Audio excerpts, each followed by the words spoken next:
بعد فاعوذ باللہ من الشیطان الرجیم بسم اللہ الرحمن الرحیم ان تجتنبوا کبائر ما تنہون عنہ نکفر عنکم سیئاتکم وندخلکم مدخلا کریما ولا تتمنوا ما فضل اللہ به بعضکم علی بعض للرجال نصیب مما اکتسبوا وللنساء نصیب مما اکتسبن واسألوا اللہ من فضلہ ان اللہ کان بکل شیء علیما صدق اللہ العظیم۔ اب انسانی تمدن کے دو بہت اہم مسائل ہیں اور بڑے گہرے فلسفیانہ اہمیت کے حامل۔ پہلا مسئلہ ہے گناہوں کے بارے میں کہ ان میں تقسیم ہے کبائر اور صغائر کی۔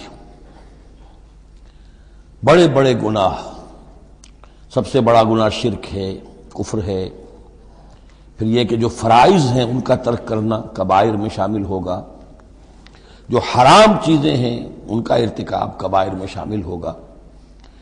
ایک ہے چھوٹی چھوٹی کوتاہیاں جو ہو جاتی ہیں، آداب میں ہو جاتی ہیں، یا اور جو بھی باریک احکام ہیں ان میں کہیں کوتاہی ہو گئی ہے، یا بغیر کسی ارادے کے کہیں کسی کی بات ایسی کہہ بیٹھے ہیں کہ جو غیبت کے حکم میں آ گئی ہے، ارادہ نہیں تھا لیکن بات نکل گئی ہے، وغیرہ وغیرہ۔ اس میں جو ایک ہیلدی ایٹیچیوڈ ہے وہ یہ ہے کہ کبائر کا پورے اہتمام کے ساتھ بندوبست کیا جائے کہ اس سے انسان بالکل پاک ہو جائے، فرائض کی پوری ادائیگی، محرمات سے اجتناب مطلق۔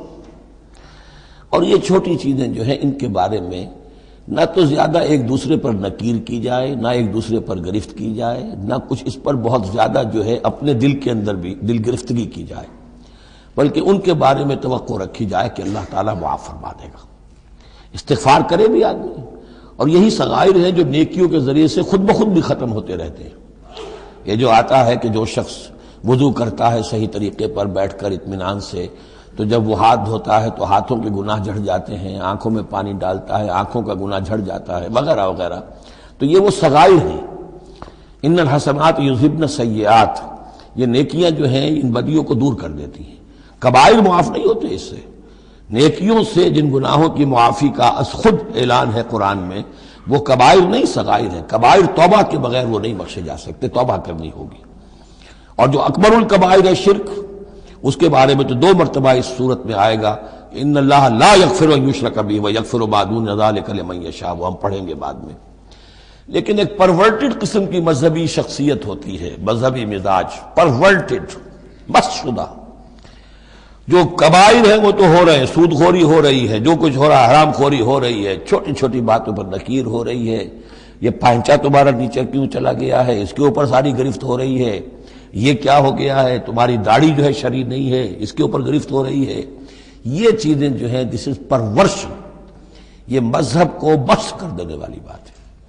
قرآن مجید میں اس معاملے کو 3 جگہ پر نقل کیا گیا ہے کہ یہ فلسفہ جو ہے کہ چھوٹی چیزوں کے بارے میں درگزر سے بھی کام لو، اور یہ کہ بہت زیادہ متفکر بھی نہ ہو، سینس آف پروپورشن ہونا چاہیے۔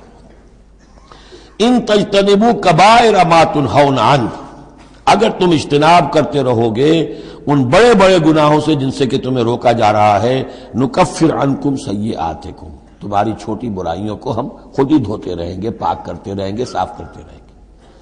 جو بھی نیک کام کرو گے ان کے حوالے سے وہ جو فروغ گزاشتے ہیں وہ خود بخود بھی دھلتی رہتی ہیں۔ وندخلکم مدخلا کریما، اور تمہیں داخل کریں گے بہت ہی باعزت جگہ پر، جہاں کیا تمہارا مقام جو ہے باعزت اکرام کے ساتھ ہوگا۔ یہ مضمون سورہ شورى میں بھی آیا ہے، پھر سورۃ النجم میں بھی ہے، 3 مرتبہ یہ مضمون قرآن میں آیا ہے۔ دوسرا مسئلہ جو ہے انسانی معاشرے میں وہ فضیلت کا ہے۔ اب ظاہر بات ہے کہ تمام انسانوں کو ایک جیسا تو نہیں بنایا ہے اللہ نے، کسی کو خوبصورت بنا دیا، کسی کو بدصورت بنا دیا، کسی کا قد اونچا ہے، کوئی ٹھگنے قد کا ہے، لوگ اس پر ہنستے ہیں، یا کسی کو مرد بنا دیا، کسی کو عورت بنا دیا۔ اب عورت اپنے اندر ہی اندر کڑھتی رہے مجھے عورت کیوں بنایا، تو اس کا حاصل کیا ہوگا؟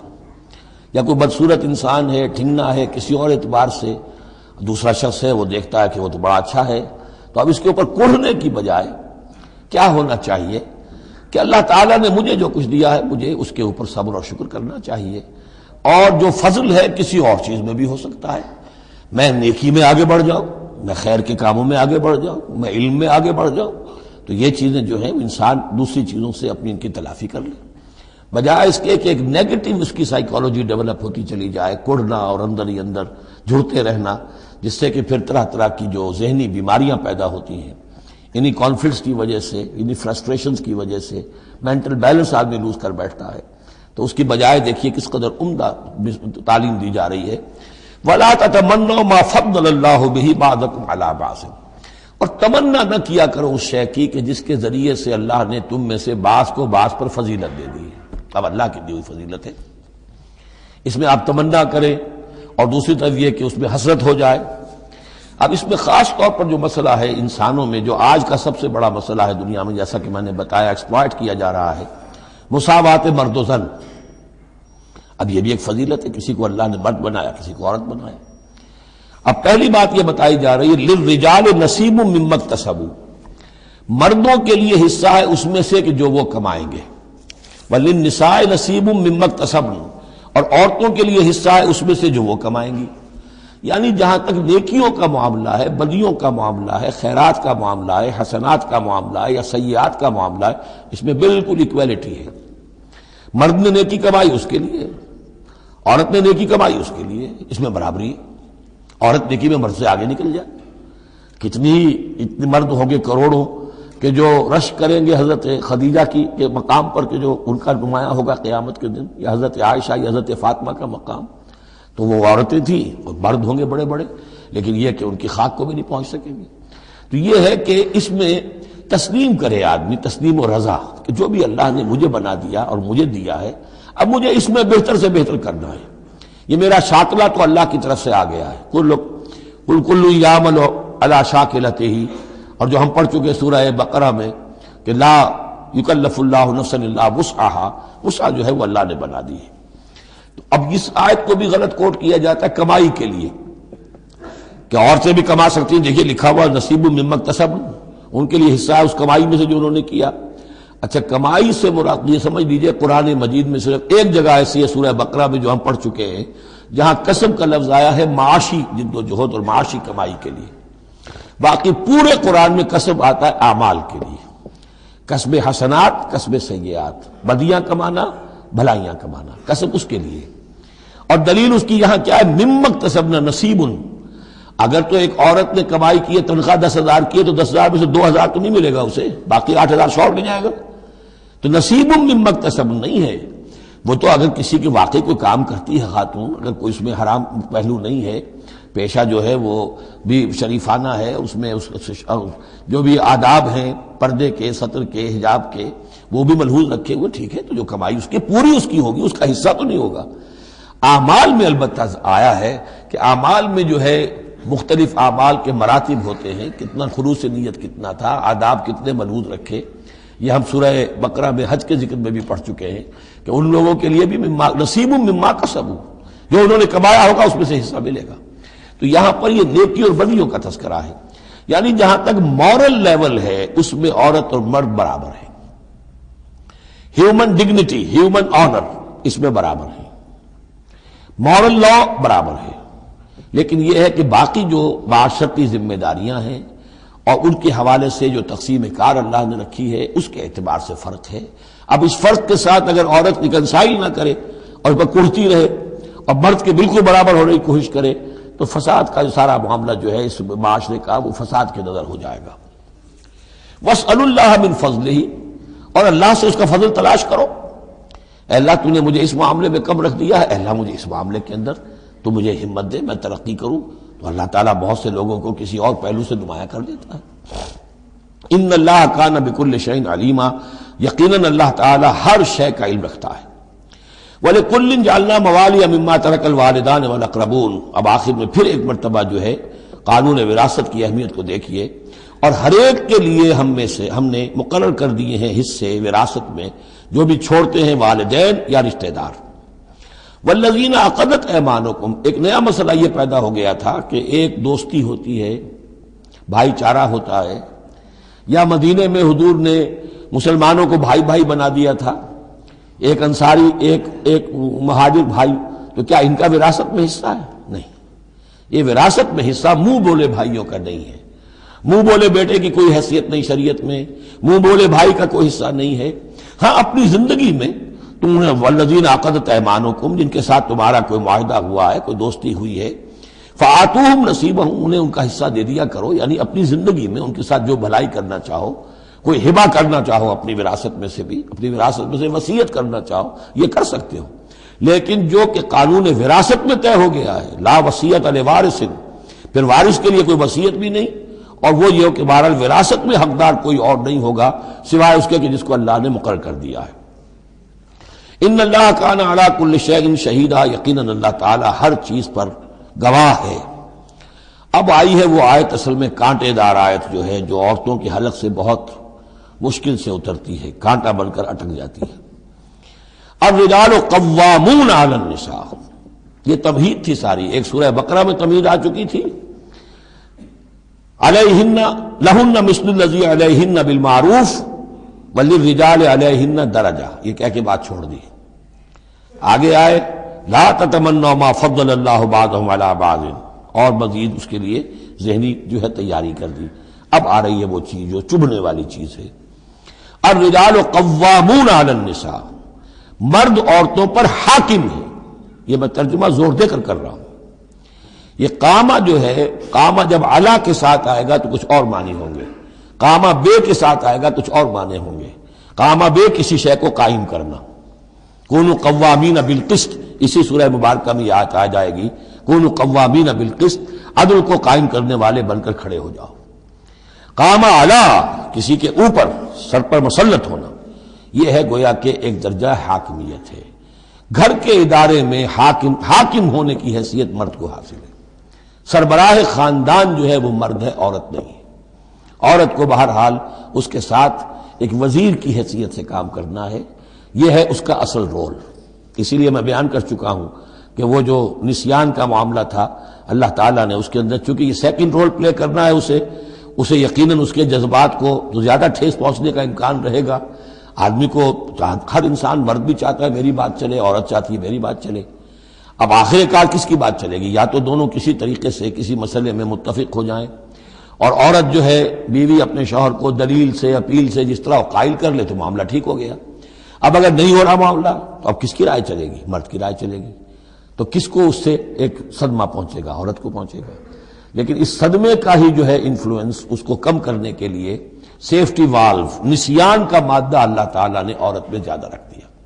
اسی لیے پھر اس قانون شہادت کے اندر ایک مرد کی جگہ 2 عورتوں کو وہاں پر اس کا نصاب رکھا گیا۔ الرجال قوامون علی النساء بما فضل اللہ بعضهم علی بعض۔ اب یہ دوسری بات ہے کہ اگر وہ شوہر حاکم ہو کر ظلم کرتا ہے، ان کے حق ادا نہیں کرتا، تو اللہ کے ہاں بڑی سخت پکڑ ہوگی۔ یہ تو دوسری بات ہے بالکل۔ لیکن یہ کہ جو قانون ہے اسلام کا وہ یہی ہے کہ یہ اختیار دیا گیا، اب آپ اس اختیار کا غلط استعمال کر رہے ہیں، آپ اس کو ظلم کا ذریعہ بنا رہے ہیں، تو اس کی سزا اللہ تعالیٰ کے ہاں آپ کو مل جائے گی۔ بما فضل اللہ بعضهم علی بعض، بسبب اس فضیلت کے جو اللہ نے بعض کو بعض پر دی ہے، وبما انفقوا من اموالہم، اور بسبب اس کے کہ جو وہ خرچ کرتے ہیں اپنے مال۔ اب دیکھیے یہ خرچ کرنے کا معاملہ اسلام میں شادی سے شروع ہو گیا۔ شادی مرد کی بھی ضرورت ہے، عورت کی بھی ضرورت ہے، لیکن مرد مہر دیتا ہے، عورت مہر وصول کرتی ہے۔ تو جو خرچ کرنے والا ہے اب اس کی ایک حیثیت دوسری ہو گئی۔ پھر گھر میں اس کا نان نفقہ پورا جو ہے، اس کا خرچہ، اس کی ذمہ داری، اس کو سپورٹ کرنا شوہر کے اوپر ہے، تو اب وہ مال خرچ کر رہے ہیں۔ بما انفقوا من اموالہم، فالصالحات، تو نیک بیویاں کون ہیں؟ جو کہ ایک یوں سمجھیے قرآن کے نزدیک ایک عورت کا جو اچھا کردار ہونا چاہیے، ایک خاتون خانہ کی جو بہترین روش ہونی چاہیے، وہ یہاں 3 الفاظ میں آئی ہے۔ فالصالحات، نیک بیویاں قانتات، ایک تو فرما بردار ہوتی ہیں، شوہروں کی فرما بردار۔ حافظات للغیب، غیب میں حفاظت کرنے والیاں، یعنی ظاہر بات ہے کہ مال ہے کسی کا تو گھر میں ہے، وہ تو کام پہ چلا گیا ہے، اب وہ کس کی حفاظت میں ہے؟ بیوی کی حفاظت میں ہے۔ اسی طرح اب بیوی کی جو عصمت ہے وہ در حقیقت مرد کی عزت ہے، اب وہ اس کی عزت کی حفاظت کرے اس کی غیر موجودگی میں۔ اسی طرح مرد کے راز ہوتے ہیں، سب سے زیادہ بڑھ کر جو ہے رازدان وہ تو بیوی ہوتی ہے۔ تو 3 اعتبارات سے حافظات للغیب، حافظات للغیب، غیب میں حفاظت کرنے والیاں، حفاظت کرنے والیاں شوہر کے مال کی، شوہر کے رازوں کی اور شوہر کی عزت کی۔ بما حفظ اللہ، اللہ کی حفاظت سے، حفاظت ہے تو اللہ کی، لیکن جیسے رازق اللہ ہے لیکن کام تو انسان کو کرنا پڑتا ہے، رزق کمانا پڑتا ہے۔ واللاتی تخافون نشوزہن، اور وہ خواتین کے جن کے بارے میں تمہیں اندیشہ ہو جائے ان کے اندر سرکشی کا، ضد ہے، ہٹ دھرمی ہے، بات نہیں مان رہی ہیں، اپنی بات منوانی ہے، کسی نہ کسی طریقے سے گھر کی فضا خراب کی ہوئی ہے، یہ ہے نشوز۔ ذہناً تسلیم نہ کرنا کہ میری حیثیت جو ہے وہ بہرحال شوہر کے تابع دار کی ہے، اس کو اگر تسلیم نہیں کریں گے تو ظاہر بات ہے فرکشن ہوگی، اور فرکشن جو ہے اس کے نتیجے کے اندر وہ گھر کے اندر جو ہے وہ ایک فساد پیدا ہوگا۔ واللاتی تخافون نشوزہن فعظوہن، تو ان کو پہلے تو نصیحت کرو، واہجروہن فی المضاجع، دوسرے تنبیہ کے طور پر ان سے تعلق اپنے بستر علیحدہ کر لو، اور ان کے ساتھ وہ تعلق زن و شو جو ہے کچھ عرصے کے لیے بند کر دو۔ وَاضْرِبُوهُنَّ، اس پر بھی ٹھیک نہ ہو تو انہیں مارنے کی بھی اجازت ہے۔ اس میں حضور نے جو روکا ہے وہ یہ ہے کہ چہرے پر نہ مارا جائے، اور کوئی ایسی مار نہ ہو جس کا مستقل نشان جسم پر پڑے۔ اب یہ چیزیں اللہ کا کلام ہے، اس کے اندر جو ہے کوئی ہمارے لیے کوئی جھجک نہیں ہے، معاشرتی زندگی کو ٹھیک رکھنے کے لیے اس کی ضرورت پیش آئے تو وہ بھی کرنی ہوتی ہے۔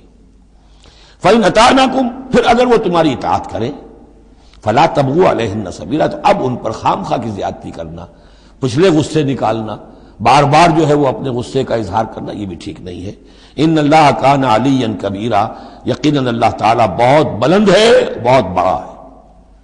وَإِنْ خِفْتُمْ شِقَاقَ بَيْنِهِمَا، اور اگر تمہیں یہ اندیشہ ہو گیا ہو کہ ان میں تو اب زدم زدہ ہو گئی ہے اور یہ اب ساتھ اب چلنا ان کا مشکل ہے، شوہر میں بیوی میں مزاجوں کا اختلاف ہے اور اس کی وجہ سے کوئی زدم زدہ، عورت بھی اکڑ گئی ہے، مرد بھی اکڑا ہوا ہے، تو اب ٹھیک ہے کیا کریں ہم؟ تو اس میں ایک کوشش کرنے کا حکم دیا پہلے، فَبَعْثُوا حَكَمًا مِّنْ أَهْلِهِ وَحَكَمًا مِّنْ أَهْلِهَا، تو ایک حکم مقرر کرو ثالث، لڑکے والوں میں سے، شوہر والوں میں سے، شوہر کے خاندان میں سے، اور ایک حکم جو ہے اس عورت یا لڑکی کے خاندان والوں میں سے۔ ان یریدا اصلاحا، اگر وہ دونوں چاہیں گے اصلاح، یوفق اللہ بینہما، اللہ تعالیٰ ان کے مابین موافقت پیدا کر دے گا۔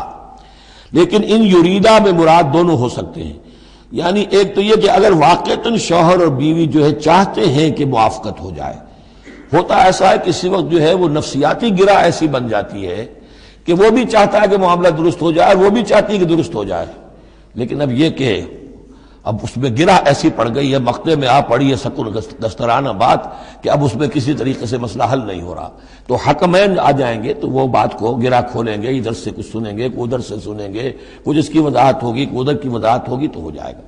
اور ایک یہ بھی ہو سکتا ہے کہ اس سے مراد حکمین ہو، کہ اگر حکمین پوری سی کوشش کریں گے تو اللہ تعالیٰ ان کے مابین موافقت پیدا کر سکتا ہے۔ میرا رجحان پہلی رائے کی طرف زیادہ ہے۔ ان اللہ کان علیما خبیرا، یقیناً اللہ تعالیٰ بہت علیم اور خبیر ہے۔ اب جیسا کہ اس سے پہلے بھی سورہ بقرہ میں بھی جو اہل کتاب کے ساتھ بنی اسرائیل کے ساتھ میثاق لیا گیا تھا، تو اس میں جو چیزیں آئی تھیں وہ یوں سمجھیے امہات شریعہ، دین کی بنیادیں کیا تھیں۔ ہم نے معاہدہ لیا تھا اللہ کے ساتھ شرک نہیں کرو گے، والدین کے ساتھ نیک احسان کرو گے، قرابت داروں کے ساتھ وغیرہ وغیرہ۔ اب یہ دوسرا مقام آ رہا ہے کہ شریعت کے اندر کیا چیزوں ہیں جو اہم تر ہیں، جن کو سامنے رکھنا چاہیے معاشرتی سطح پر۔ سب سے پہلی بات وَاعْبُدُوا اللَّهَ وَلَا تُشْرِكُوا بِهِ شَيْئًا، پہلا حق اللہ کا ہے، اللہ کی بندگی اور پرستش کرو، اس کے ساتھ کسی کو شریک نہ ٹھہراؤ۔ نمبر 2 وَبِالْوَالِدَيْنِ إِحْسَانًا، یہ 4 مقامات قرآن میں ہیں جہاں اللہ کے حق کے فوراً بعد والدین کے حق کا تذکرہ ہے۔ والدین کے ساتھ حسن سلوک، یہ بھی ہمارے ہاں کے خاندانی نظام کے لیے بہت اہم بنیاد ہے کہ والدین کے ساتھ ان کا ادب ہو، ان کی خدمت ہو، ان کے ساتھ حسن سلوک ہو، ان کے سامنے آواز پست رکھی جائے۔ بڑی تفصیل سے سورہ بنی اسرائیل میں یہ بات آئے گی، لیکن یہ کہ یہ ہمارے معاشرے میں خاندان کے استحکام کی یہ بھی ایک بہت اہم بنیاد ہے۔ وَبِذِي الْقُرْبَىٰ، قرابت داروں کے ساتھ، وَالْيَتَامَىٰ وَالْمَسَاكِينِ، اور یتیموں کے ساتھ اور مسکینوں کے ساتھ، وَالْجَارِ ذِي الْقُرْبَىٰ، اور وہ ہمسایہ جو قرابت دار بھی ہو۔ پہلے عام طور پر محلے ایسے ہی ہوتے تھے، ایک ہی قبیلہ ایک جگہ رہ رہا ہے، رشتہ داری بھی ہے، ہمسائے کی بھی ہے۔ وَالْجَارِ الْجُنُبِ، اور اجنبی ہمسایہ بھی ہو سکتا ہے، جیسے آج کل شہروں میں ہوتے ہیں ہمسائے اجنبی ہوتے ہیں۔ وَالصَّاحِبِ بِالْجَنبِ، اور ایک عارضی قسم کی بھی ہمسائیگی ہوتی ہے کہ جو آپ کے برابر بیٹھا ہوا ہے، آپ بس میں بیٹھے ہیں، آپ کے برابر بیٹھا ہو، یہ بھی آپ کا ہمسایہ ہے، جو کسی بھی اعتبار سے آپ کے ساتھ ہے، آپ کے پاس بیٹھنے والا ہے، اس کے ساتھ بھی نیک سلوک، وابن سبیل، اور مسافر کے ساتھ نیک سلوک، وما ملکت ایمانکم، اور جو بھی تمہارے لونڈی غلام ہیں جو تمہاری ملک یمین ہے ان کے ساتھ بھی نیک سلوک۔ ان اللہ لا یحب من کان مختالا فخورا، اللہ کو بالکل پسند نہیں ہے وہ لوگ کہ جو مختال ہیں، شیخی خوڑے اور اکڑنے والے، فخر کرنے والے، اکڑ کرنے والے۔ الذین یبخلون ویامرون الناس بالبخل، جن میں یہ شیخی خوری ہوتی ہے، اکڑ ہوتی ہے، پھر وہ بخیل بھی ہوتے ہیں، اس لیے کہ عام طور پر تو انہیں اپنا جو تکبر ہوتا ہے وہ دولت کے برابر ہوتا ہے، انہیں معلوم ہے ہمارے پاس دولت ہے، تو ظاہر بات ہے دولت اگر وہ خرچ کر دیں گے اور دولت جو ہے نہیں رہے گی تو عزت نہیں رہے گی۔ جو کہ بخل کرتے ہیں وہ یامرون الناس بالبخل، اور لوگوں کو بھی نیکی بخل کا حکم دیتے ہیں، کیونکہ جب لوگ دیکھتے ہیں کہ یہ لوگ ذرا خرچے کے اندر کمی کرتے ہیں تو انہیں اندیشہ ہوتا ہے کہ یہ ہمیں ملامت کریں گے، تم بڑے بخیل ہو، تو اس سے پہلے ہی کیوں نہ کہو بابا یہ اس طرح نہ کیا کرو، تم خام کا پیسے اڑاتے ہو، کچھ نہ کچھ بچا کے رکھا کرو اور وقت پہ کام آئے گا، تو بجائے اس کے کہ آپ کو کوئی ڈیفنس لینا پڑے پہلے ہی آفنس لیجئے۔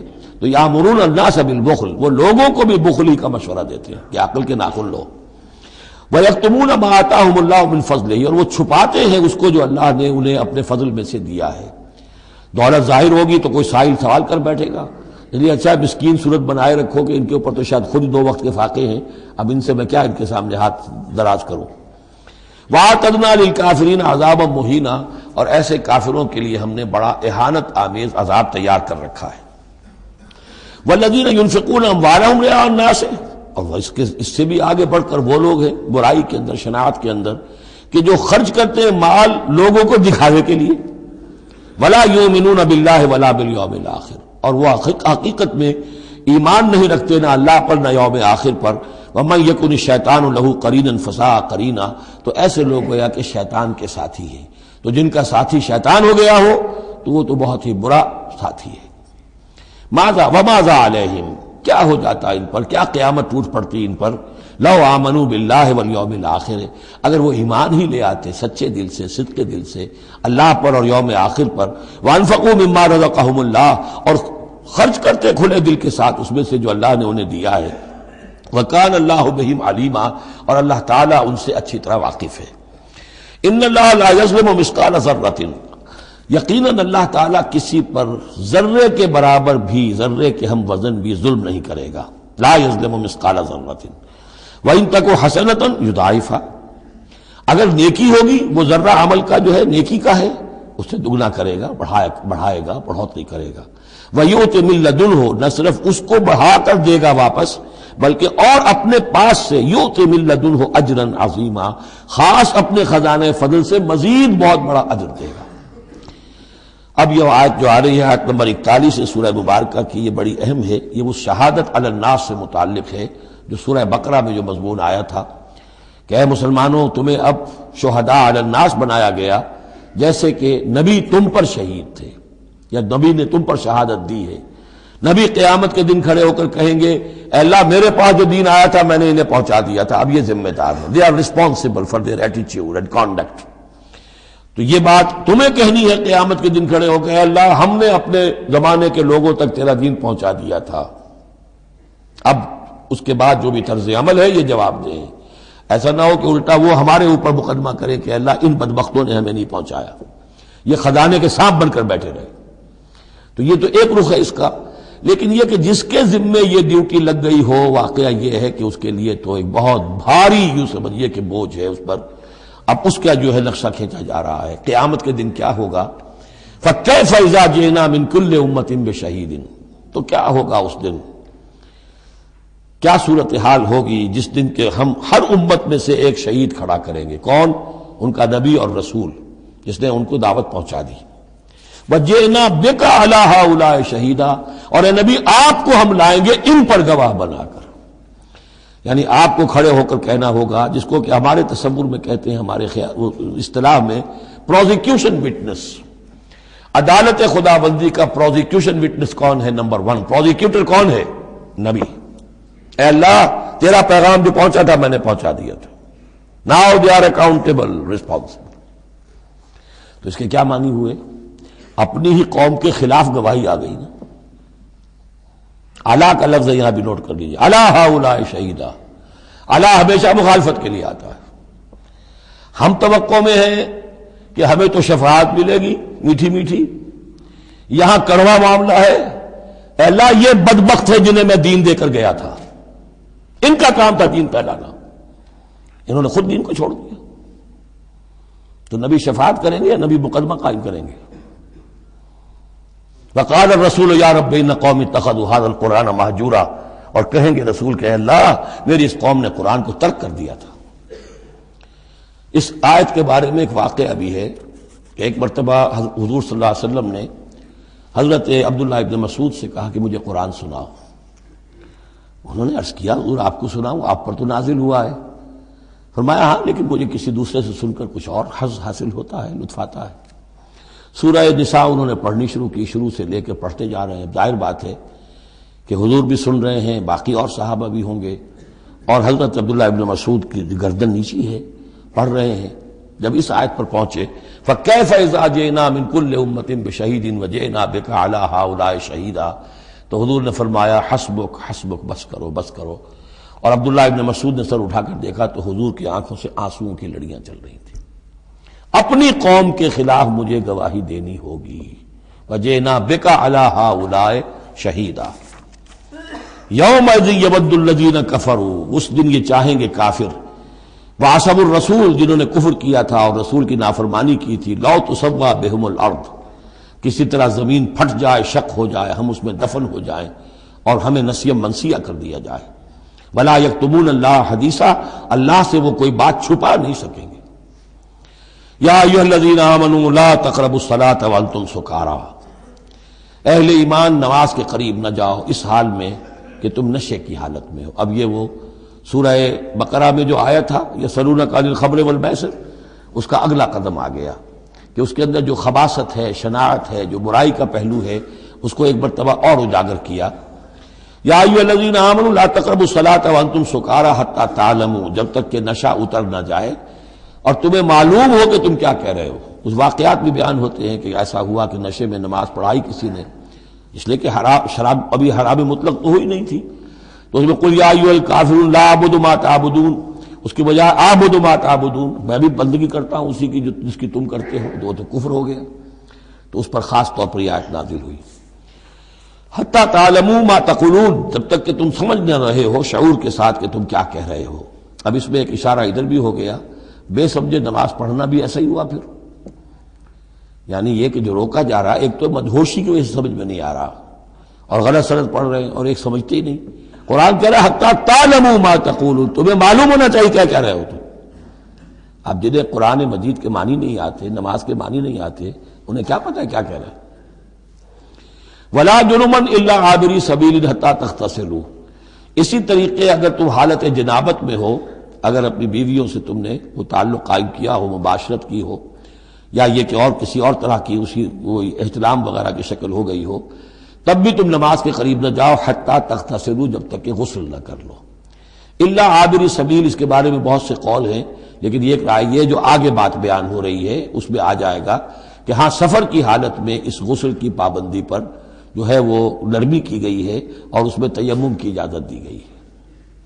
وَإِن كُنتُم مَرْضَىٰ، اور اگر تم ہو بیمار، أَوْ عَلَىٰ سَفَرٍ، آدمی مریض ہے، نہانے میں اندیشہ ہے، بخار بہت تیز ہے یا کچھ اور ہے معاملہ ہے، أَوْ عَلَىٰ سَفَرٍ، یہ سفر میں ہے، أَوْ جَاءَ أَحَدٌ مِّنكُم مِّنَ الْغَائِطِ، یا یہ کہ تم میں سے کوئی جو ہے قضاء حاجت کے بعد آیا ہے، أَوْ لَامَسْتُمُ النِّسَاءَ، یا تم نے عورتوں کے ساتھ مباشرت کی ہے، فَلَمْ تَجِدُوا مَاءً، اور تم پانی نہ پاؤ. یعنی یہ تمام صورتیں کہ جس میں غسل واجب ہے یا یہ کہ وضو واجب ہے، تو ان دونوں صورتوں میں سے اگر بیماری راستے میں حائل ہے، سفر میں ہونے کی وجہ سے پانی نہیں ہے، یا کوئی اور وجہ ایسی ہے کہ پانی ہے دستیاب نہیں ہے، فَتَيَمَّمُوا صَعِيدًا طَيِّبًا، تو تیمم کر لیا کرو. لیکن تیمم کا جیسا کہ ہم پہلے پڑھ چکے ہیں، میں نے بتایا تھا کہ قصد کرنا تیمم. فَتَيَمَّمُوا صَعِيدًا طَيِّبًا، پاک مٹی کا، اس کا قصد کرو.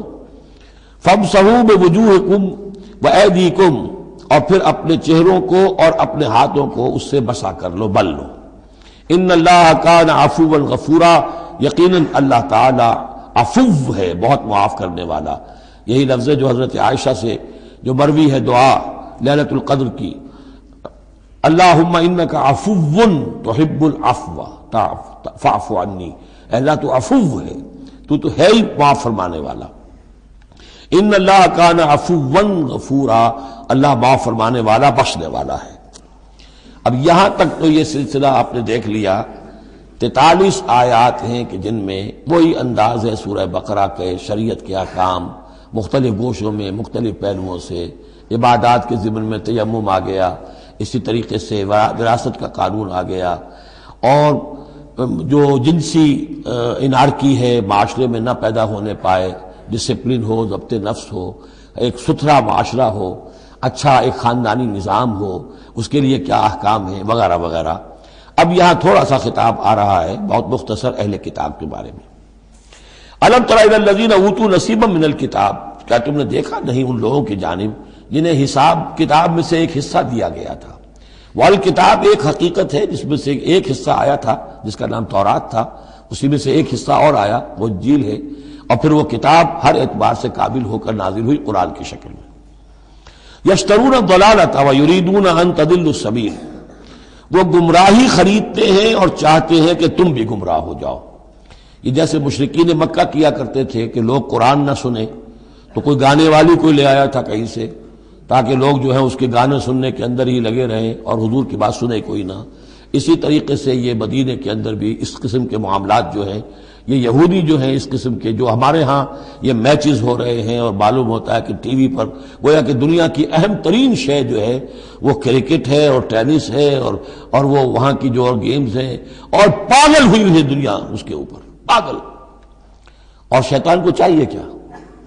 حقائق کی طرف نگاہ ہی نہ ہو. زندگی کس لیے ہے، جینا کاہے کے لیے ہے، موت ہے تو اس کے بعد کیا ہونا ہے سوچنے کی ضرورت ہی نہ ہو. یا حیوان کیا کما رہا ہے یا کھا رہا ہے، اور یا پھر یہ اس طرح کے لہو و لعب کے اندر زندگی گزار رہا ہے. اللہ اللہ اور خیر صلی اللہ. تو جو خریدتے ہیں گمراہی، اس کے لیے بڑے بڑے نظام ہیں، بڑے بڑے ان لوگوں کے لیے جو ہیں انعامات ہوتے ہیں. آدمی کے ہوش ٹھکانے آ جاتے ہیں کہ ان پلیئرز کو کیا کیا کچھ ملتا ہے. وَيُرِيدُونَ أَن تَضِلُّوا السَّبِيلَ، وہ یہ چاہتے ہیں کہ تمہیں سیدھے راستے سے، راہ حق سے منحرف کر دیں. وَاللَّهُ أَعْلَمُ بِأَعْدَائِكُمْ، اللہ تمہارے دشمنوں سے خوب واقف ہے. وَكَفَى بِاللَّهِ وَلِيًّا، اور وہ کافی ہے تمہارے ولی اور پشت پناہ ہونے کی حیثیت سے. لیکن ظاہر بات ہے کہ تم اس کا کہنا مانو گے تب نا. وَكَفَى بِاللَّهِ نَصِيرًا، اور مددگار ہونے کے اعتبار سے بھی وہ کافی ہے.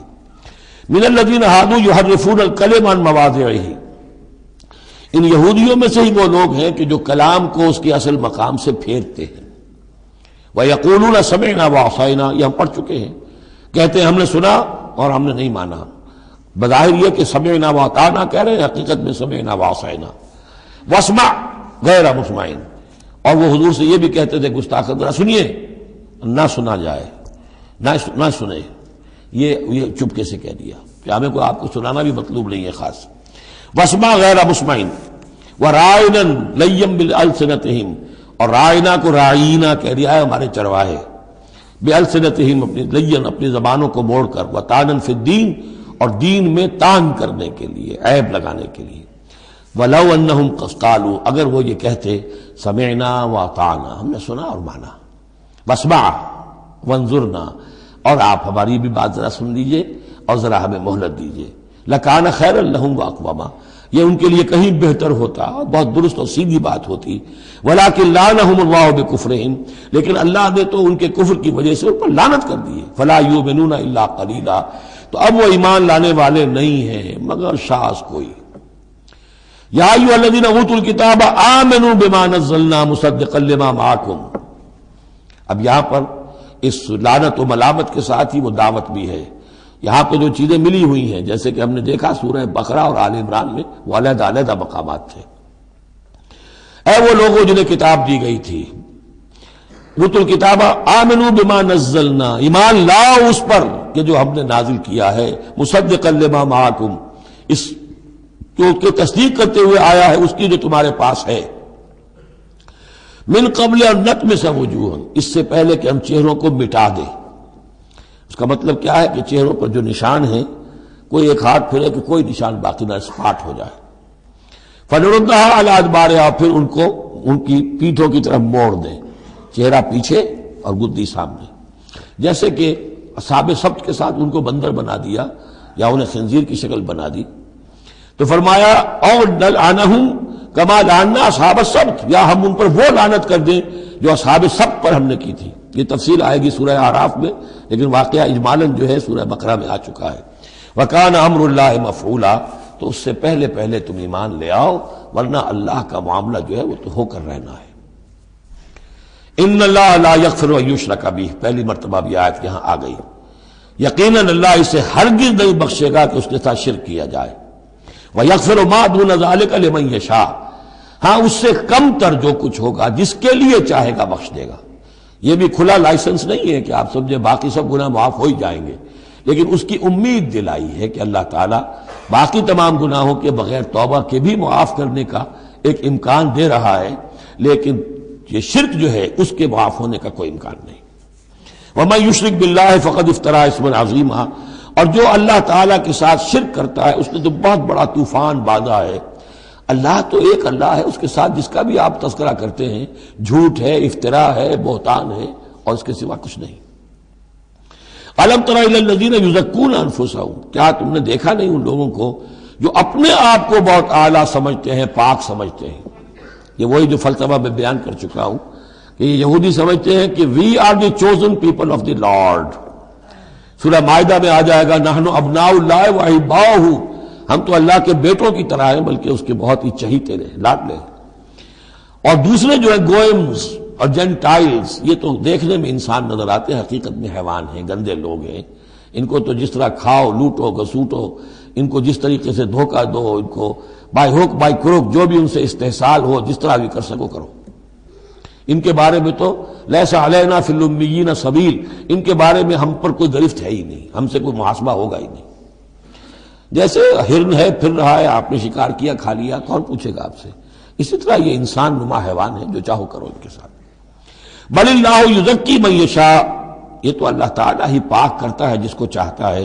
ولا یظلمون فتیلا، یہ تمہارے کہنے سے تم پاک نہیں ہو جاؤ گے، اونچے نہیں ہو جاؤ گے، اعلیٰ عرفہ نہیں ہو جاؤ گے. ہاں کہ ظلم نہیں کیا جائے گا ان پر کچھ بھی، فتیل کے برابر بھی. دھاگا، فتیل اصل میں کہتے ہیں کہ جو آپ نے دیکھا ہوگا آج کل تو کھجوریں کھاتے ہیں تو کھجور کی گٹھلی کے ساتھ ایک چھوٹا سا دھاگا لگا ہوتا ہے کہ جس سے بقیہ کھجور کے ساتھ اس کا تعلق ہوتا ہے، وہ گٹھلی کی ناف کے ساتھ سمجھ لیجئے، وہ فتیل ہے. اب ظاہر بات ہے کہ اس زمانے میں جو چھوٹی سی چھوٹی چیزیں لوگوں کے مشاہدے میں آتی تھی تو کسی چیز کے چھوٹے ہونے کے لیے مثال وہیں سے دی جا سکتی تھی. انظر کیف یفترون علی اللہ الکذب، دیکھو کیسے یہ لوگ اللہ پر جھوٹ باندھ رہے ہیں.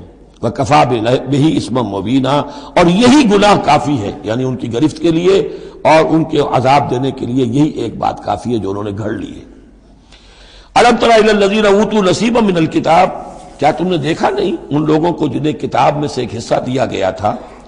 یؤمنون بالجبت والطاغوت وَيَقُولُونَ لِلَّذِينَ كَفَرُوا هَؤُلَاءِ أَهْدَىٰ مِنَ الَّذِينَ آمَنُوا سَبِيلًا، وہ ایمان لاتے ہیں بتوں پر اور شیطان پر، طاغوت پر، اور کہتے ہیں ان لوگوں کے سے کہ جنہوں نے کفر کیا یعنی مشرکین، هَؤُلَاءِ أَهْدَىٰ مِنَ الَّذِينَ آمَنُوا، ان اہل ایمان سے تو یہ زیادہ ہدایت پر ہیں. اہدیٰ سبیلا، یہ لوگ زیادہ راستے پر برحق ہیں. یہ ہوتا ہے زدب زدہ میں. اب ظاہر بات انہیں معلوم تھا کہ محمد اور ان کے ساتھی صلی اللہ علیہ وسلم ورضی اللہ عنہم وہ کن کن چیزوں میں ان سے مشابہ تھے. توحید ہے، ایمان بالآخرہ ہے، موسیٰ کے ماننے والے ہیں، تورات کے ماننے والے. لیکن جب زدم زدہ آتی ہے تو کہتے ہیں یہ مشرک بھی بہتر ہے ان مسلمانوں سے، تو ان کا دین بہتر ہے. یہ تو گویا کہ بالکل ہی کسی حیثیت ان کی ہے ہی نہیں. اور اس میں ظاہر بات ہے کچھ کہہ بیٹھتے ہوں گے ہاں جی آخر آپ کے بتوں میں بھی کچھ نہ کچھ تو ہے نا، لیکن یہ کہ یہ مسلمانوں کے پاس تو کچھ بھی نہیں، یہ تو سرے سے خالی. یؤمنون بالجبت والطاغوت ویقولون للذین کفروا هؤلاء اهدیٰ من الذین آمنوا سبیلا اولئک الذین لعنهم اللہ، یہ وہ لوگ ہیں جن پر اللہ نے لعنت فرما دی ہے. ومن یلعن اللہ فلن تجد له نصیرا، اور جس کو اللہ ہی نے لعنت کر دی ہو اب تم اس کے لیے کوئی مددگار نہیں پاؤ گے.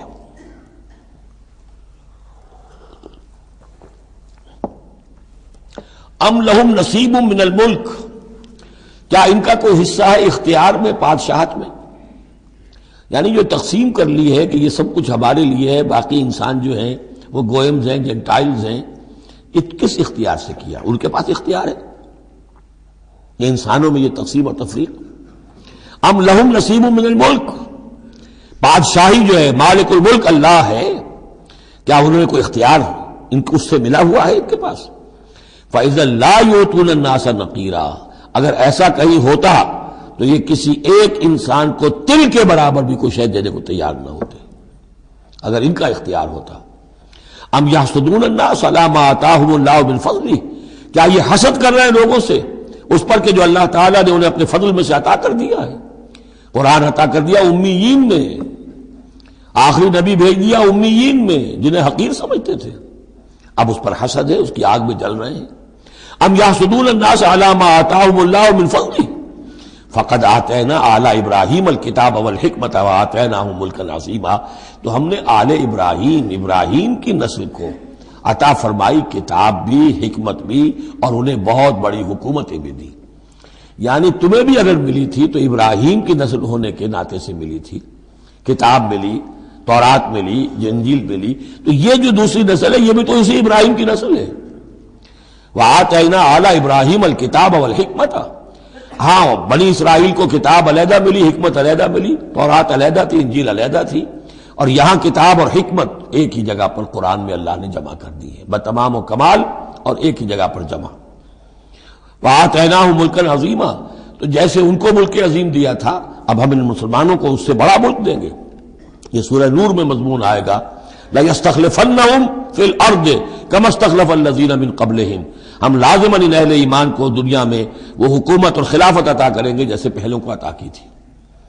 فَمِنْهُمْ مَنْ آمَنَ بِهِ وَمِنْهُمْ مَنْ صَدَّ عَنْهُ، تو ان میں سے کوئی وہ بھی ہیں جو ایمان لے آئے ہیں یا لے آئیں گے، جن کے دلوں میں کچھ رمق ہے، اور ان میں وہ بھی ہیں جو رک گئے ہیں، کھڑے رہ گئے ہیں، ہٹ گئے ہیں۔ وَكَفَى بِجَهَنَّمَ سَعِيرًا، اور ایسے لوگوں کے لیے ان کو پھونکنے کے لیے بھڑکتی ہوئی آگ کافی ہے۔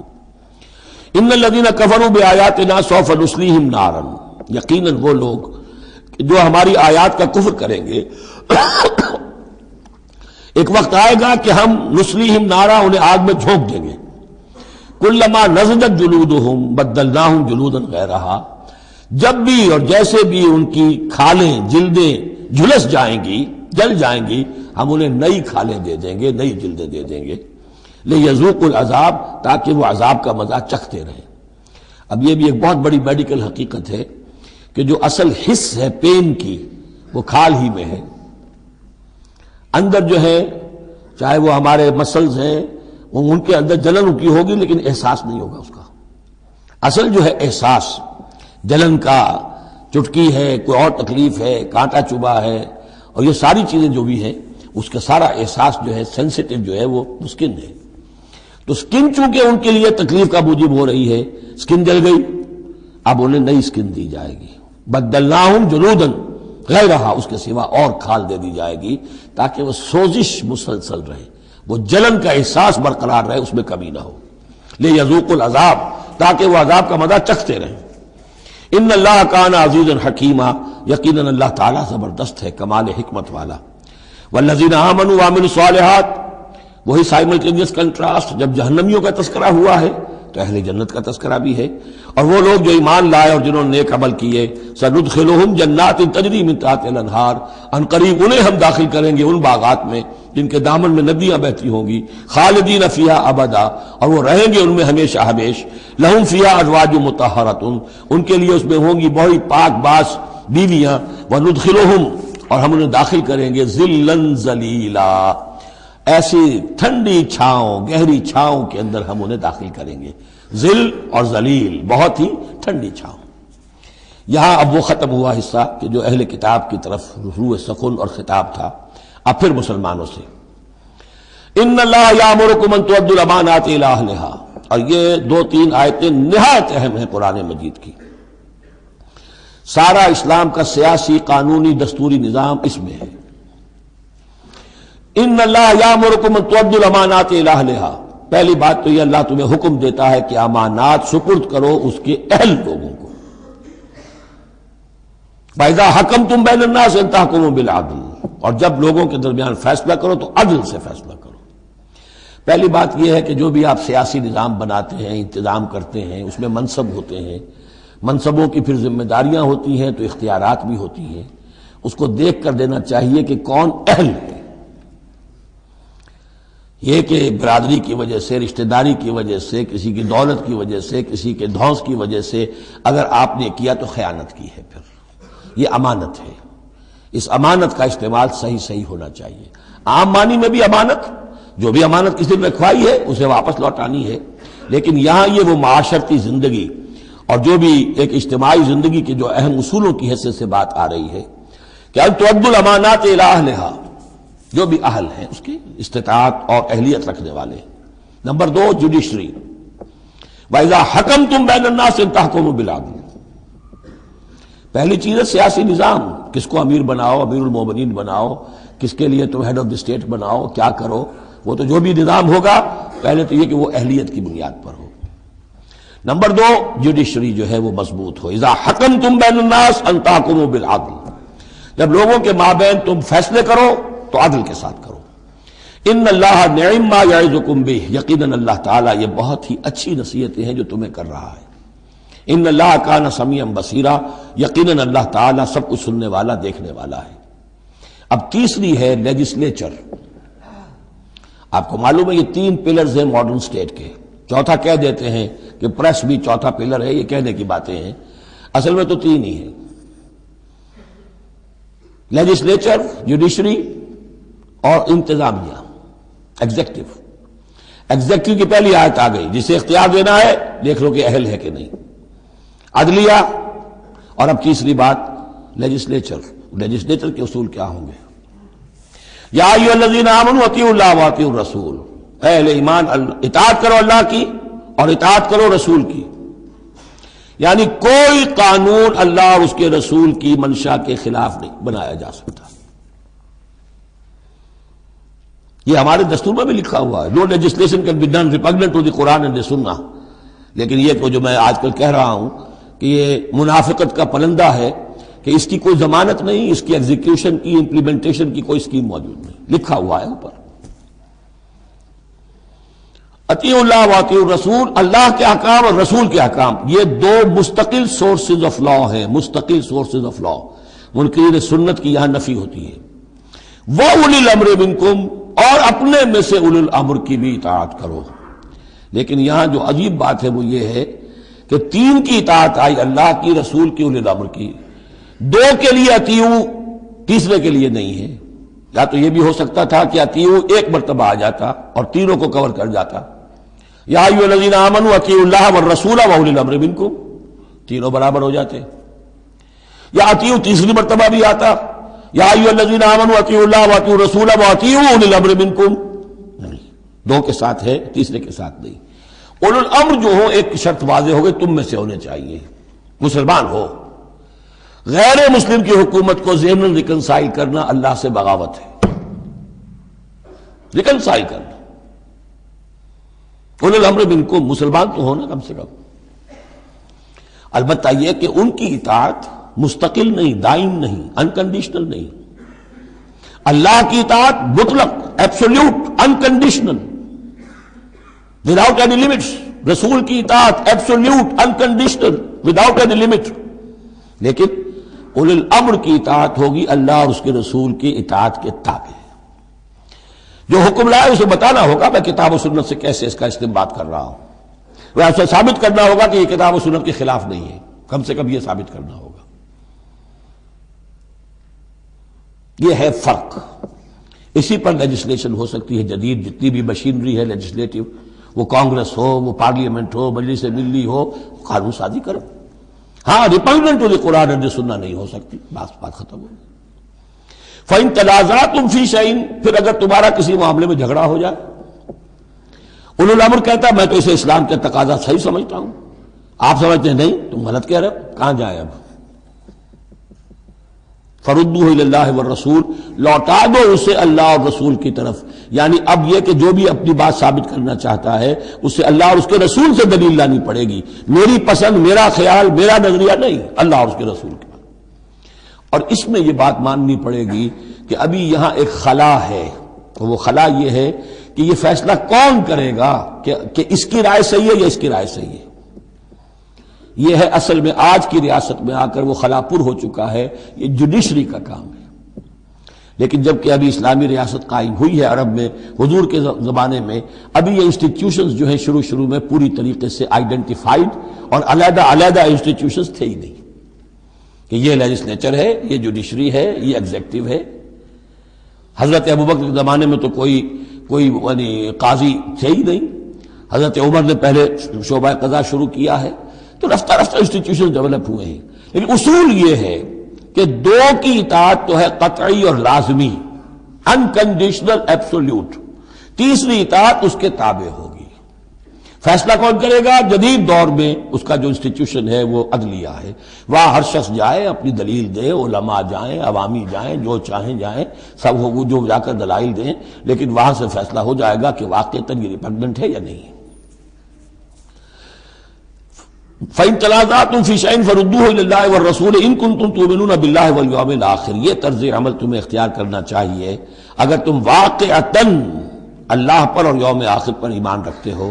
ذَلِكَ خَيْرٌ وَأَحْسَنُ تَأْوِيلًا، یقیناً یہ بہت ہی بہتر بھی ہے اور نتائج کے اعتبار سے بھی بہت ہی مفید ہے۔ أَلَمْ تَرَ إِلَى الَّذِينَ، پھر منافقین کا مسئلہ شروع ہو رہا ہے، اور جیسا کہ میں نے عرض کیا تھا یہ سب سے بڑا حصہ اس سورہ مبارکہ میں منافقین کا ہے۔ أَلَمْ تَرَ إِلَى الَّذِينَ يَزْعُمُونَ أَنَّهُمْ آمَنُوا بِمَا أُنزِلَ إِلَيْكَ وَمَا أُنزِلَ مِن قَبْلِكَ، کیا تم نے غور نہیں کیا ان لوگوں کی طرف جن کا گمان تو یہ ہے اور دعویٰ تو یہ ہے کہ وہ ایمان لے آئے ہیں اس پر بھی کہ جو اے نبی آپ پر نازل کیا گیا، اور اس پر بھی کہ جو آپ سے پہلے نازل کیا گیا، لیکن کرتے کیا ہے؟ یریدون یتحاکموا الی الطاغوت، وہ چاہتے یہ ہیں کہ اپنے مقدمات کے فیصلے کروائیں طاغوتوں سے، یعنی ان سے جو اللہ اور اس کے رسول کی اطاعت نہیں کرتے۔ اگلی آیت پہلی جو تھی، جو اللہ اور اس کے رسول کی اطاعت پر کاربند ہو گیا وہ طاغوت سے خارج ہو گیا، جو اللہ اور اس کے رسول کی اطاعت کو قبول نہیں کرتا وہ طاغوت ہے، وہ طغا، وہ اپنے حد سے تجاوز کر گیا۔ تو گویا کہ غیر مسلم جو اللہ اور اس کے رسول کے احکام کا پابند نہیں وہ طاغوت ہے۔ یریدون یتحاکموا الی الطاغوت وقد امروا ان یکفروا بہ، وہ اپنے مقدمات لے کر جاتے ہیں طاغوت کے پاس حالانکہ انہیں حکم دیا گیا ہے کہ ان کا کفر کریں۔ یعنی ہوتا یہ تھا کہ مسلمان مدینے میں جو منافقین تھے وہ اپنے مقدمات بجائے اس کے کہ حضور کے پاس لائیں، جب یہ دیکھتے تھے کہ ہمارا پلہ گر رہا ہے، حضور کے پاس جائیں گے ہم تو حق کی بات ہوگی، انصاف کی بات ہوگی، تو چلو یہودیوں کی عدالت سے فیصلہ کروا لیں۔ ایک یہودی کا اور ایک مسلمان کا جھگڑا ہوا اور اس میں یہ مسئلہ اٹھ کھڑا ہوا۔ وہ یہودی کہتا تھا چلو محمد کے پاس صلی اللہ علیہ وسلم، اس لیے کہ اسے بھی یقین تھا کہ میں حق پر ہوں۔ یہ مسلمان جو منافق تھا یہ کہتا تھا نہیں چلو تمہارے پاس کعب ابن اشرف کے پاس چلو، اس سے معاملہ طے کرواؤ۔ بہرحال اس کے بعد ہوا یہ کہ حضور کے پاس وہ یہودی لے آیا، حضور نے فیصلہ کر دیا اس کے خلاف۔ اب اس نے کہا اچھا چلو دیکھو آپ بھی عمر سے اور بات کرتے ہیں۔ حضرت عمر سے آ کے بات کی، امید کی کہ شاید وہ جب میرا لحاظ زیادہ کریں، میں مسلمان ہوں۔ وہ یہودی نے بتا دیا حضور تو یہ فیصلہ کر چکے میرے حق میں اور یہ پھر یہ یہاں آیا ہے۔ انہوں نے آؤ دیکھا نہ تاؤ تلوار لی اور گردن اڑا دی کہ جو محمد کے فیصلے پر راضی نہیں اور مجھ سے فیصلہ کروانا چاہتا ہے اس کا فیصلہ یہ ہے۔ اس پر واویلا مچایا، آئے چیختے چلاتے ہوئے اس کے گھر والے، اس کے اہل و عیال کہ ہم تو بس یہ چاہتے تھے کہ کچھ مصالحت ہو جاتی، آپ نے فیصلہ دے دیا تھا تو کوئی مصالحت ہو جاتی تو اچھا تھا، راضی نامہ ہو جاتا، اس لیے گئے تھے۔ وہ واقعہ ہے جو بیان ہو رہا ہے۔ وَيُرِيدُ الشَّيْطَانُ أَن يُضِلَّهُمْ ضَلَالًا بَعِيدًا، اللہ چاہتا ہے اور یہ شیطان چاہتا ہے کہ انہیں گمراہ کر دے، بہت دور کی گمراہی میں ڈال دے۔ وَإِذَا قِيلَ لَهُمْ تَعَالَوْا إِلَىٰ مَا أَنزَلَ اللَّهُ وَإِلَى الرَّسُولِ، اور جب ان سے کہا جاتا ہے کہ آؤ اس چیز کی طرف جو اللہ نے نازل فرمائی اور آؤ رسول کے پاس چلو، مقدمہ طے کراؤ۔ رَأَيْتَ الْمُنَافِقِينَ يَصُدُّونَ عَنْكَ صُدُودًا، تو اے نبی آپ دیکھتے ہیں کہ یہ منافق رکتے ہیں آپ کے پاس آنے سے کنی کتراتے ہیں۔ صدا یصدو یہ میں عرض کر چکا ہوں، رکنے کے معنی میں بھی ہے، روکنے کے معنی میں بھی ہے۔ فَكَيْفَ إِذَا أَصَابَتْهُمْ مُصِيبَةٌ بِمَا قَدَّمَتْ أَيْدِيهِمْ، تو پھر کیسے جبکہ ان کے اوپر کوئی مصیبت آ گئی اپنے کرتوت کی وجہ سے۔ اب جب چیختے چلایا ہے عمر نے یہ کر دیا، وہ تو مقدمہ قائم کرنا چاہتے تھے عمر کے خلاف۔ لیکن یہاں یہ ہے کہ فَكَيْفَ إِذَا أَصَابَتْهُمْ مُصِيبَةٌ بِمَا قَدَّمَتْ أَيْدِيهِمْ، ان کے اپنے ہاتھوں کے کرتوتوں کی وجہ سے جو مصیبت آ گئی، ثُمَّ جَاءُوكَ، پھر وہ آپ کے پاس آئے، يَحْلِفُونَ بِاللَّهِ، اور اللہ کی قسمیں کھاتے ہوئے آئے، إِنْ أَرَدْنَا إِلَّا إِحْسَانًا وَتَوْفِيقًا، ہم تو احسان بھلائی چاہتے تھے، موافقت چاہتے تھے، راضی نامہ چاہتے تھے، اس لیے عمر کے پاس گئے تھے۔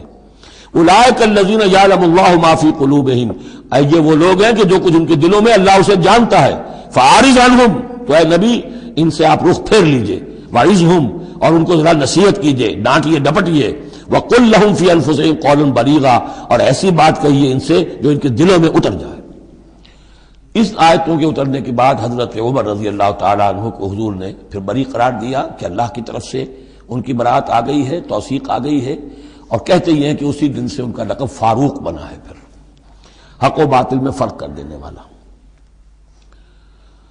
وَمَا أَرْسَلْنَا مِن رَّسُولٍ إِلَّا لِيُطَاعَ بِإِذْنِ اللَّهِ۔ اب ایک بات نوٹ کر لیجئے، منافقت جو یہاں پر زیر بحث آئے گی سورہ مبارکہ میں، وہ 3 عنوانات کے تحت ہے۔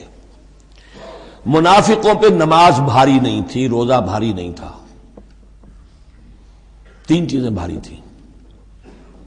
ایک، رسول کی اطاعت، اور یہ بڑی نفسیاتی بات ہے، رسول انسان ہے، ہم جو رسول کی اطاعت کرتے ہیں تو رسول ہمارے لیے ایک انسٹیٹیوشن کی حیثیت رکھتے ہیں صلی اللہ علیہ وسلم۔ 2 ہاتھ 2 پاؤں 2 آنکھوں والا رسول ہمارے پاس موجود نہیں ہے، ان کے سامنے انسان موجود تھا، اس کے بھی 2 ہاتھ ہیں، اس کے بھی 2 پاؤں ہیں، اس کی 2 آنکھیں ہیں۔ انسان کی اطاعت کرے یہ بہت مشکل ہے، جیسا کہ جماعتوں میں ہوتا ہے۔ امیر کی اطاعت سے زیادہ بھاری کام کون سا ہے؟ بڑا مشکل کام، اپنی رائے کو پیچھے ڈالیں تو امیر کی رائے پر چلیں۔ ایک تو ان کے جس کے دل میں یقین تھا کہ یہ محمد صلی اللہ علیہ وسلم، یہ محمد ابن عبداللہ تو ہیں جنہیں ہم دیکھ رہے ہیں، لیکن حقیقتاً میں جو ایمان لایا ہوں وہ محمد الرسول اللہ پر لایا ہوں کہ اللہ کے رسول ہیں، تب تو بات ہو جائے۔ لیکن جن کے دلوں میں یہ یقین نہیں تھا یا کمزور تھا، ان کے لیے حضور کی شخصی اطاعت بڑی بھاری تھی، بڑی کٹھن تھی۔ یہ بعض مواقع پر وہ کہتے تھے کہ یہ جو کچھ کہہ رہے ہیں اپنے پاس سے کہہ رہے ہیں، کیوں نہیں سورت نازل ہو جاتی، کیوں نہیں آیت نازل ہو جاتی؟ اور سورہ محمد اسی انداز میں نازل ہوئی ہے کہ پھر اللہ نے کہا اچھا لو، پھر یہ آیت ہم نازل کر دیتے ہیں قتال کی۔ وہ یہ کہتے تھے یہ محمد نے خود اپنی طرف سے اقدام کر دیا ہے۔ دوسری چیز جو کٹھن تھی وہ تو کٹھن ہے، قتال، اللہ کی راہ میں جنگ کے لیے نکلنا، خطرہ ہے، مرحلہ سخت ہے اور جان عزیز۔ اور تیسری چیز ہجرت۔ اب ہجرت میں منافقین مدینہ نہیں، منافق جو اور تھے گردا گرد کے اور مکے میں جو تھے ان کا ذکر آئے گا اب آگے۔ گھر بار چھوڑ کر، خاندان والوں کو چھوڑ کر نکل جانا آسان کام نہیں۔ اب سب سے پہلے اطاعت رسول، اس کی کیا اہمیت ہے۔ وَمَا أَرْسَلْنَا مِن رَّسُولٍ إِلَّا لِيُطَاعَ بِإِذْنِ اللَّهِ، تو ہم نے نہیں بھیجا کسی رسول کو مگر اس لیے کہ اس کی اطاعت کی جائے اللہ کے حکم سے۔ وَلَوْ أَنَّهُمْ إِذ ظَّلَمُوا أَنفُسَهُمْ، اور اگر انہوں نے جب اپنے اوپر ظلم کیا تھا، انفسہم جاؤ کا، اگر وہ آتے اے نبی آپ کے پاس، فاستغفروا اللہ، اور اللہ سے بھی استغفار کرتے، واستغفر لهم الرسول، اور رسول بھی ان کے لیے استغفار کرتے اللہ سے، لوجدوا اللہ توابا رحیما، تو وہ پاتے کہ اللہ تعالیٰ تو توبہ کا قبول فرمانے والا اور رحیم ہے۔ فلا وربک لا یؤمنون، تو نہیں، تیرے رب کی قسم، یہ ہرگز مومن نہیں ہو سکتے، حتیٰ یحکموک فیما شجر بینہم، جب تک کہ یہ آپ کو حکم نہ مانے ان تمام معاملات میں جو ان کے مابین پیدا ہو جائیں۔ کوئی چوائس نہیں ہے، جو بھی جھگڑا ہے، جو اختلاف ہے، جو بھی مسئلہ ہے، اس میں آپ کو حکم اگر نہیں مانتے تو تیرے رب کی قسم یہ مومن نہیں ہے۔ یہ انداز دیکھیے، اس کا جلال دیکھیے۔ فلا وربک لا یؤمنون حتی یحکموک فیما شجر بینہم ثم لا یجدوا فی انفسہم حرجا مما قضیت، اور پھر یہ کہ جو فیصلہ آپ کر دیں اس پر اپنے دل میں تنگی محسوس نہ کریں۔ اگر قبول بھی کر لیا لیکن کدورت کے ساتھ کیا، دل میں تنگی کے ساتھ کیا، تب بھی مومن نہیں ہے۔ وَيُسَلِّمُوا تَسْلِيمًا، اور سر تسلیم خم کریں جیسے کہ سر تسلیم خم کرنے کا حق ہے۔ بارک اللہ لی و لکم فی القرآن العظیم ونفعنی وإیاکم بالآیات والذکر الحکیم۔